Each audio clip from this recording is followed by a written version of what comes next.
Welcome to Merchant's Cove, where you're not a hero or a villain, you're a simple merchant trying to sell your wares to the customers.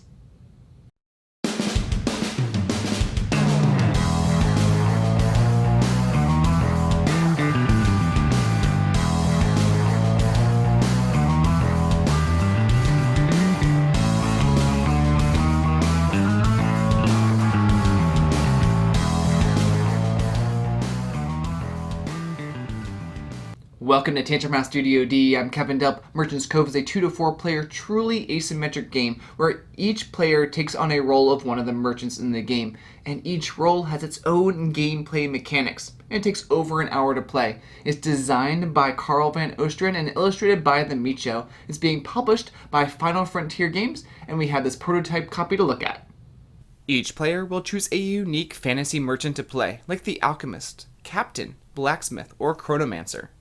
Each role comes with their own set of components and mechanics for how to play the game. The main game board is where you'll be selling your wares, recruiting townsfolk, and keeping track of the time spent each day. The game plays over 3 rounds, and those are basically 3 days in the game. The game has 2 main phases to each round. The production phase, where players will be taking actions, and then there's the market phase, where players will be selling items to customers. During the production phase, the active player takes an action and moves their time token on the clock a number of spots based on the number of hours shown on their action space. The token furthest back is the next to take an action, and could then take multiple actions in a row if they're always the furthest back. If a token passes a customer indicator, then they will draw a customer and add it to a boat. And if they fill a boat with a last customer, then they choose which of the 2 docks to move the boat to. Once all tokens reach the market token, then you'll move to the market phase. You'll be selling large goods to the matching customer color at the bazaar pier. Customers at the Grand Plaza are looking for small goods. And the black market pier, you can sell either, but you'll be gaining corruption there as well.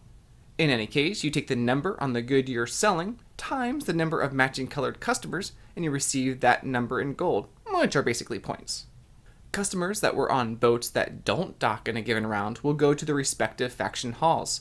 At the end of the game, you'll be multiplying these symbols on your cards by the number of the matching customers in the halls to get more points.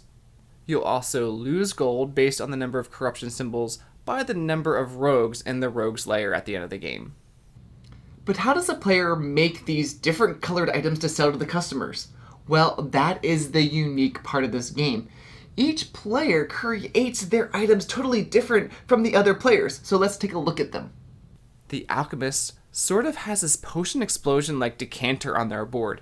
They can take actions to take similar colored ingredients from it and place it in their cauldrons.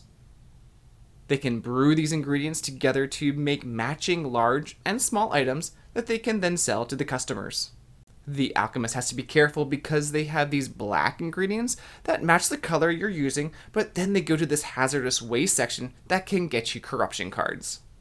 All the player boards also have a spot for the merchant to recruit townsfolk from the board as well.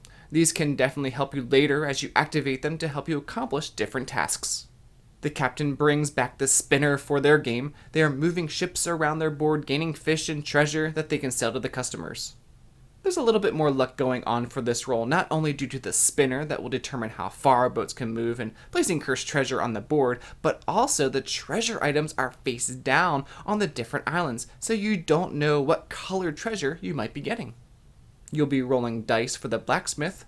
Where you place them not only determines the color, but also whether it's a weapon or armor. You'll be combining the totals together to reach certain values to make the items, and you might be getting corruption cards along the way too.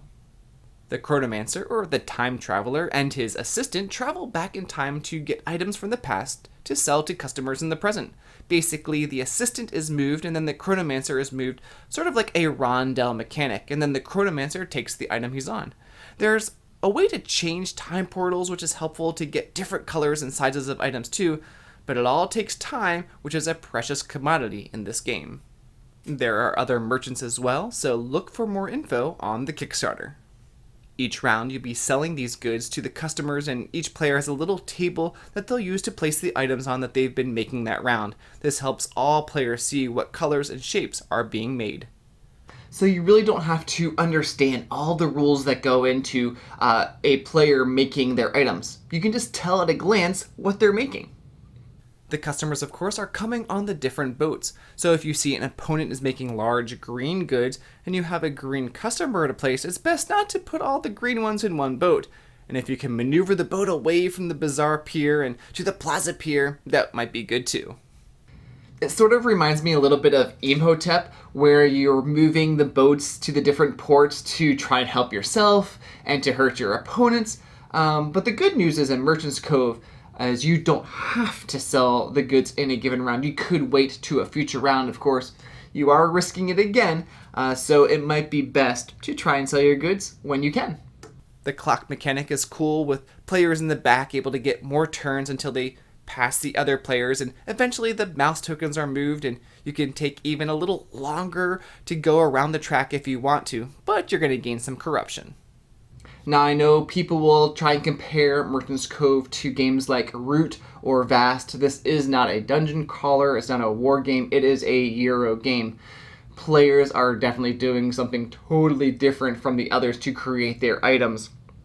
The only slight similarity is that players are doing different things. And again, in this game, it's not the first person to get a certain number of points. In Merchant's Cove, it has 3 rounds, and at the end of the game, whoever has the most gold is the winner.